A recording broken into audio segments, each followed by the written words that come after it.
After Harold finished, tears of humiliation welled up in his eyes, but he didn't dare to step out of line right then.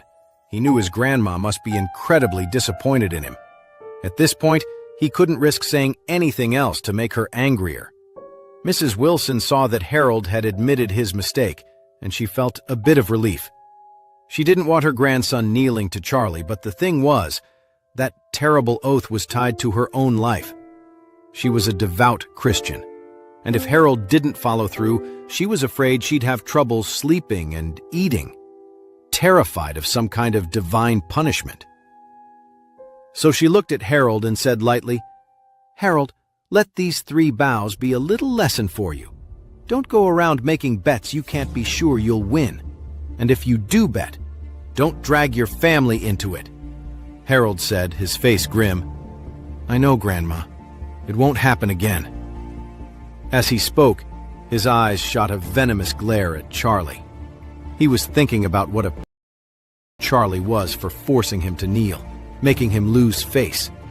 He vowed to himself that he would kill him for it, sooner or later. Then Mrs. Wilson spoke up. "It's wonderful that we won this contract today. Everyone needs to get to work immediately. We have to use this opportunity to build a strong relationship with the Mrand Group." Charlie chimed in from the side. "Grandma, since Claire was the one who secured the deal, shouldn't the position of company director go to her?" Mrs. Wilson's eyebrows shot up, and she couldn't help but have second thoughts. She had said that whoever got the contract could be the director.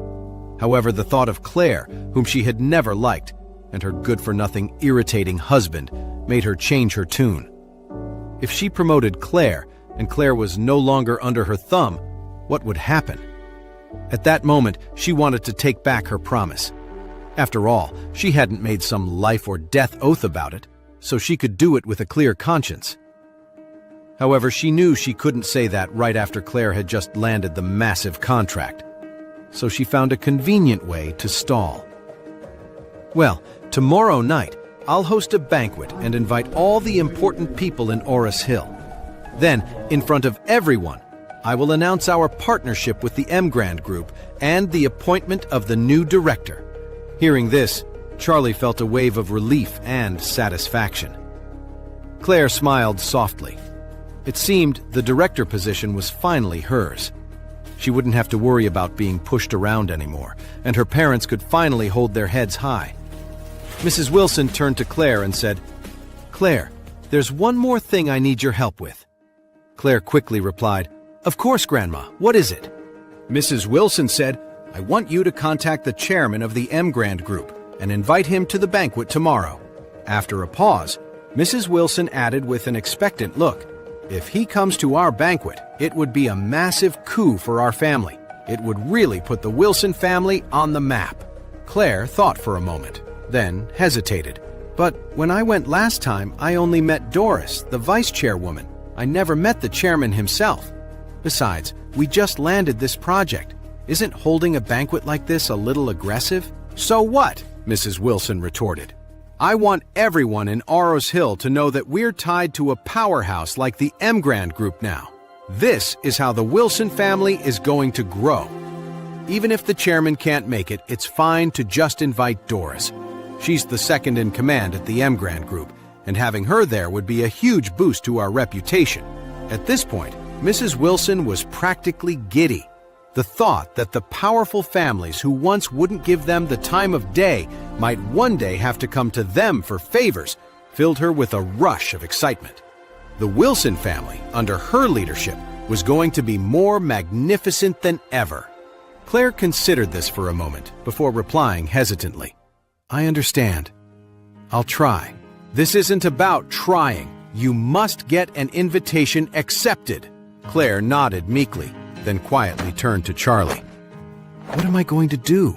What if the chairman doesn't come? What if Doris doesn't want to come either?" Charlie laughed and said, "Just try it. You have Doris's number, right?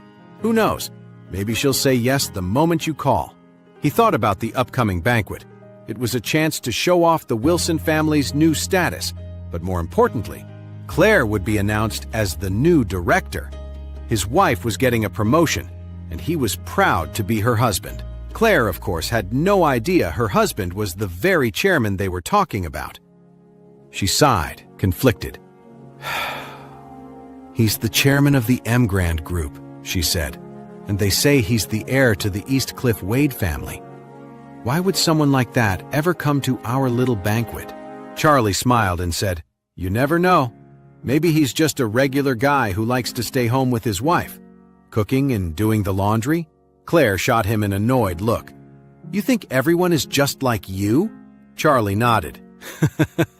"Yeah, it's very likely the head of the Mrand Group is exactly like me." Clare scoffed and muttered under her breath. "Get real. How could that even be possible?" Knowing Charlie was just joking, Clare paid him no mind. She stepped aside and dialed Doris's number.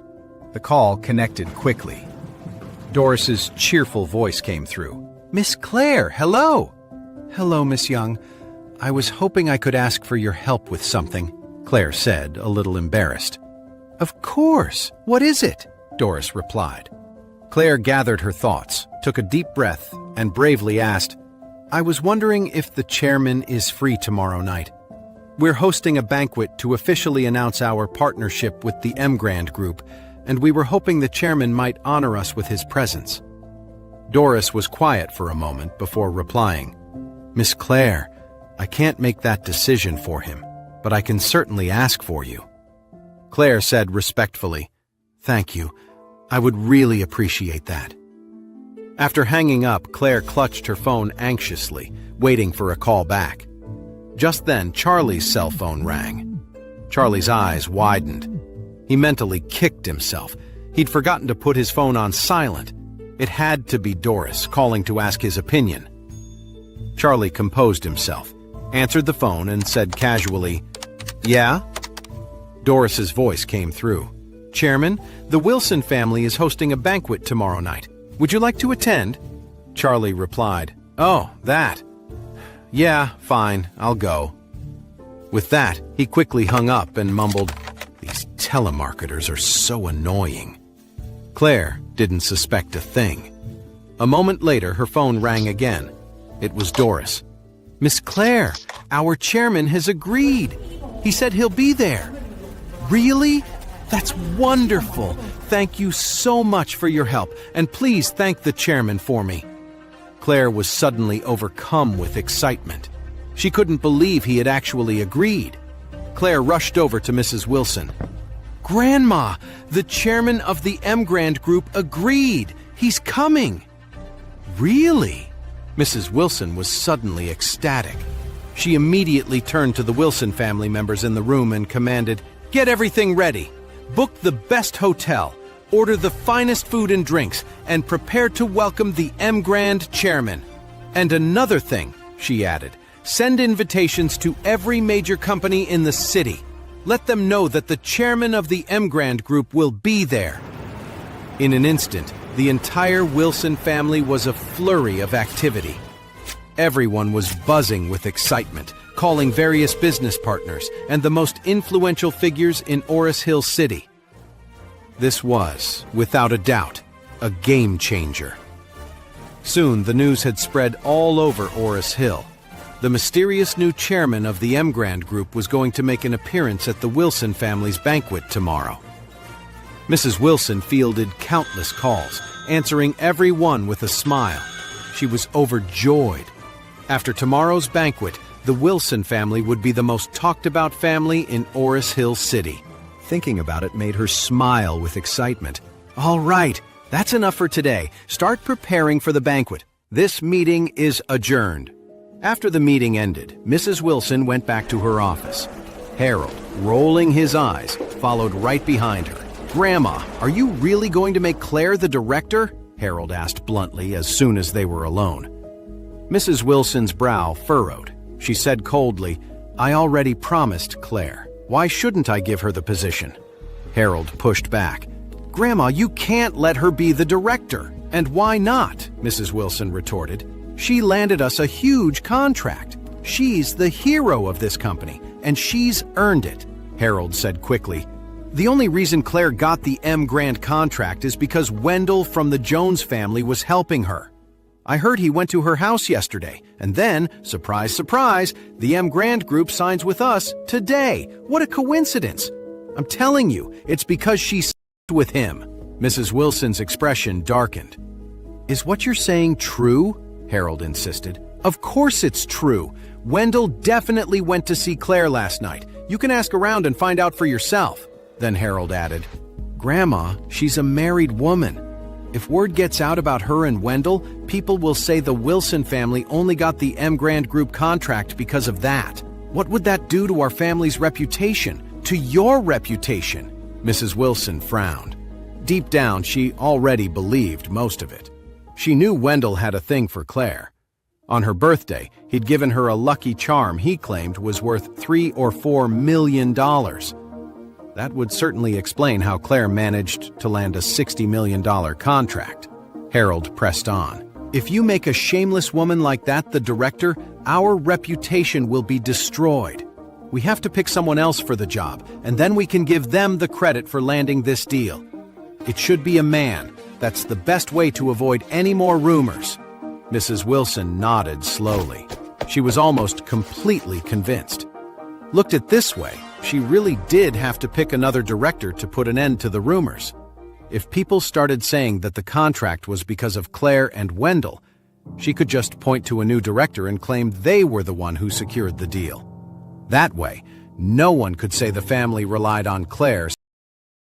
Besides, Mrs. Wilson had her own selfish reasons.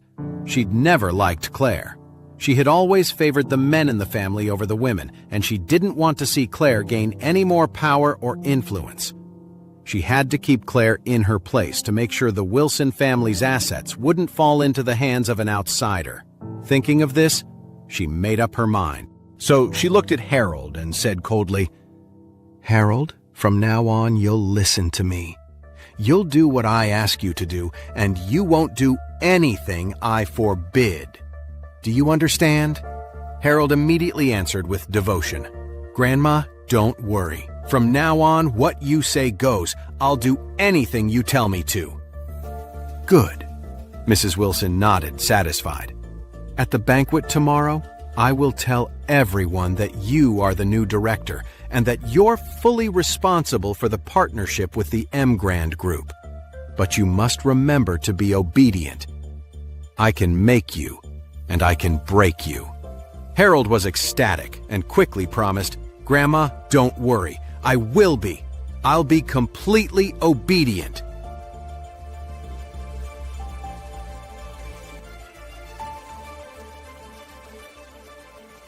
To know more, listen to the audio series, Born to Rule, only on the Pocket FM app. Install the Pocket FM app now within 1 minute to download 10 free episodes before the offer disappears.